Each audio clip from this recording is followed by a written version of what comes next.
Gracias, Presidenta. Bien, señora Presidenta, la opinión pública catalogó esta sesión como un triste espectáculo. Como se observó, el señor Presidente fue interrumpido en casi toda su presentación. Se le dio la espalda, vociferó, insultó, no se hizo caso a los llamados reiterados al orden de la Presidencia del Congreso. A mí no se me llamó en ningún momento al orden. Mi expresión fue al finalizar el discurso y por lo tanto el acto protocolar de la sesión. Pero en el caso que hemos visto, Presidenta, estaban los presidentes de otros países, autoridades de poderes del Estado, etcétera. ¿Qué características se dieron en esta ocasión con la congresista que fue sancionada, señora Presidenta? Fue evidente que existieron situaciones inconducentes e inapropiadas. Primero, se llamó a desconocer el juramento del Presidente Constitucional de la República. Este llamado lo hizo durante toda la sesión. Segundo, se interrumpió el mensaje a la nación durante toda la sesión solemne. Tercero, se desacató el llamado al orden que hasta en 2 oportunidades realizó el Presidente del Congreso. Cuarto, los sucesos deslucieron la imagen del Congreso y ofendieron a quienes, sin ser miembros del Parlamento, asistieron a presenciar un suceso especialmente importante para el Perú. Entonces, pregunto, Presidenta, en la acción que yo realicé el 31 de enero, ¿se han dado alguna de las 4 características antes mencionadas? De hecho que no. ¿He desconocido al Presidente de la República? ¿He interrumpido el mensaje del Presidente de la República en algún momento? ¿He desacatado alguna invocación al orden por parte del Presidente del Congreso? ¿He puesto en riesgo la imagen del Parlamento ante otros presidentes de países hermanos? No, señora Presidenta. La respuesta es clara. No existen similitud en ninguna de estas características, que sería el único precedente que podrían invocar para proceder a la sanción. Y si vamos, acá hay muchos abogados en el Congreso de la República, al principio de la inmediatez, cuando suceden hechos de este tipo, la sanción va en lo inmediato. La inmediatez se ha perdido porque se está abordando este tema 7 meses después, casi 8. Entonces, señora Presidenta, ¿en qué se sustentan realmente quienes me acusan para pretender suspenderme por 120 días?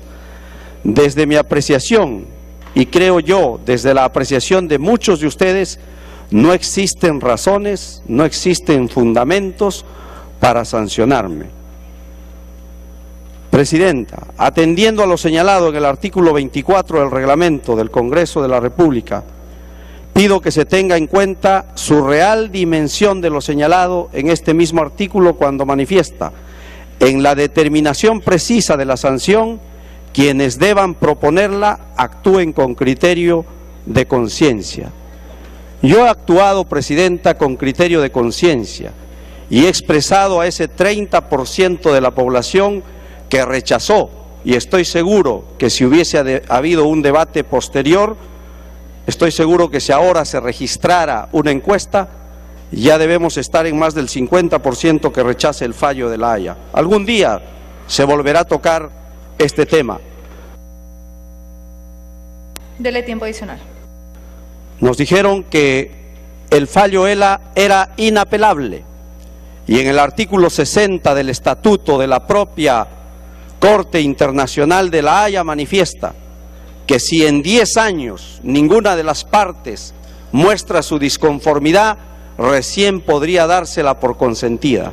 Y ese es un tema que el próximo gobierno tendrá que asumir, porque así como yo, 30% de peruanos creemos que se entregó el mar peruano a Chile a través de un documento oficial como es la resolución de la Corte Internacional de La Haya.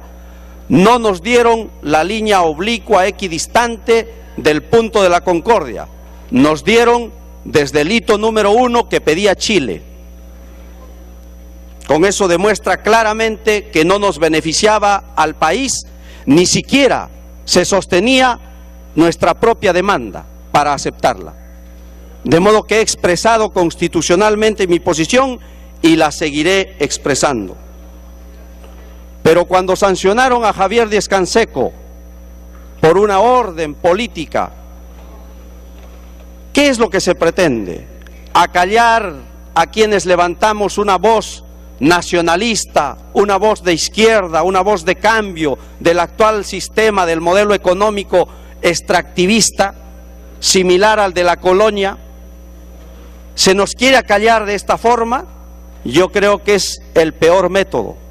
Como dicen en el fútbol, los jugadores se ven en la cancha, y en los procesos electorales deben medirse las opciones diferentes y no adoptando posiciones de este tipo de querer sancionar a una persona por sus ideas o por su posición.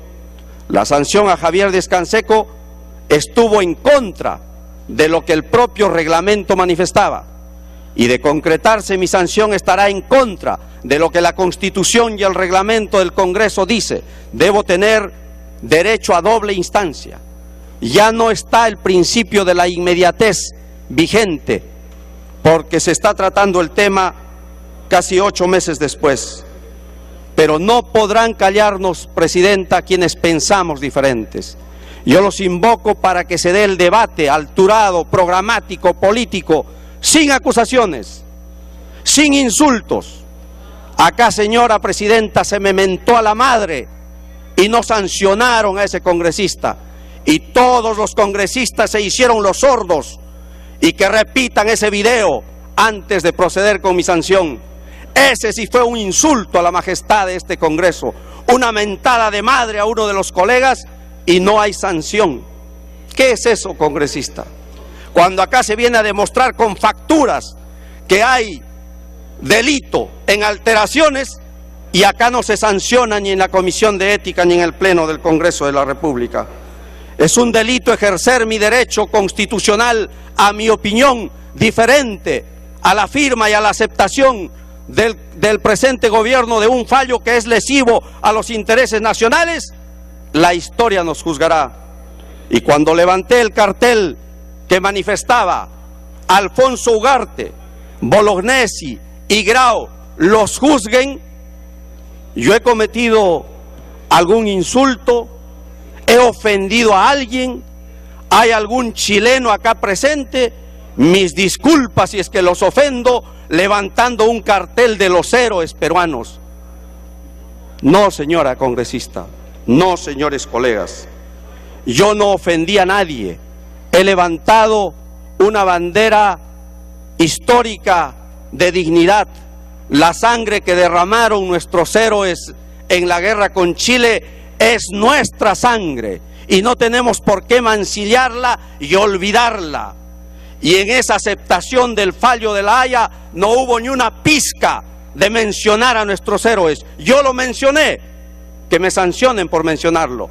Vayamos a los alegatos en la Corte Internacional de La Haya si es que mencionaron los muertos que ocasionó esa guerra, si es que mencionaron la sangre de nuestros héroes. Estoy seguro que no, porque a ese fallo de La Haya fuimos con una estrategia antinacional de las cuerdas separadas, cuando por un lado se decía a Chile lo estamos enjuiciando en la Corte de La Haya para que nos devuelva no el triángulo marítimo que nos quitó las 78.000 kilómetros cuadrados de superficie, no, sino solamente se pidió que nos devuelvan la mitad. Ya era una cuerda debilitada, pidiendo solo la mitad del triángulo que nos quitó Chile producto de una guerra. Y la segunda cuerda separada era de que continúe el Tratado de Libre Comercio con Chile, de que continúen las inversiones chilenas acá. ¿Por qué no se congelaron esas inversiones? ¿Por qué no se mostró una actitud coherente? Yo no creo que en algún juicio, cuando uno de ustedes les quite en su casa, vaya a hacer una demanda por una cuerda separada y por la otra vaya a abrazarse, vaya a firmar arreglos, fiestas y esté conjuntamente con él. con quien lo está enjuiciando. Esa estrategia fue liquidadoramente antiperuana y esa fue mi expresión, presidenta. Resulta de que en esa cuerda separada de que continúen las negociaciones, continúen las inversiones chilenas, tenemos en el Perú el control de Chile del 30% de la economía doméstica en el Perú al día de hoy. Tenemos el cielo peruano controlado por Chile, con LAN Chile. ¿Dónde está el ministro de Defensa? ¿Dónde está el Congreso de la República para encarar estos temas que significan soberanía, seguridad nacional? Esa ha sido mi expresión. Y entonces, presidenta, Chile tenía todas las ventajas, porque al igual que en cualquier juzgado del Perú, una corte internacional ve la conducta de los litigantes. Y en la conducta de los litigantes, por un lado denuncio y por un lado me abrazo, por el otro lado apruebo la Alianza del Pacífico. ¿Y sabe qué vendrá después? Probablemente de esta sanción, presidenta, la estrategia de seguir chilenizando el Perú. El gasoducto del sur es la obligación de este Congreso de vigilar. Culmine, congresista. De vigilar, de fiscalizar para que vayan los dos tubos. La petroquímica. Si no van dos tubos es una estafa al sur del Perú, es una estafa al Perú.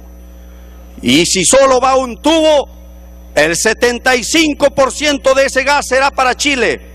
Segundo logro de Chile después del fallo de La Haya.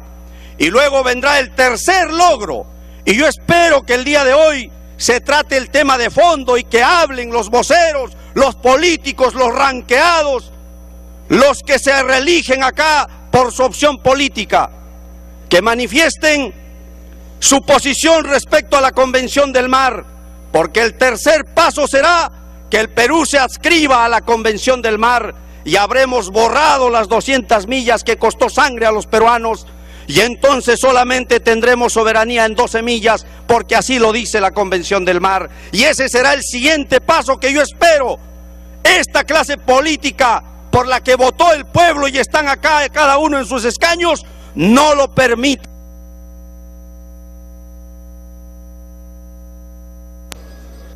Culmine, congresista. Y un próximo gobierno tampoco lo permita. La Convención del Mar es anular las 200 millas que ha costado sangre a los peruanos. Esos son los tres pasos que se vienen. Y dentro de eso está la sanción a Jorge Rimarachín. Los chilenos deben estar muy alegres, pero los peruanos no. Yo seguiré siendo peruano, seguiré levantando el programa de la gran transformación y seguiré firme en mi línea en defensa de la soberanía, los intereses nacionales. Ahí quedará en su conciencia que den el paso efectivo al momento de marcar todos y cada uno de ustedes. Yo en ningún momento he tenido un altercado con alguno de los congresistas, porque no es esa mi función.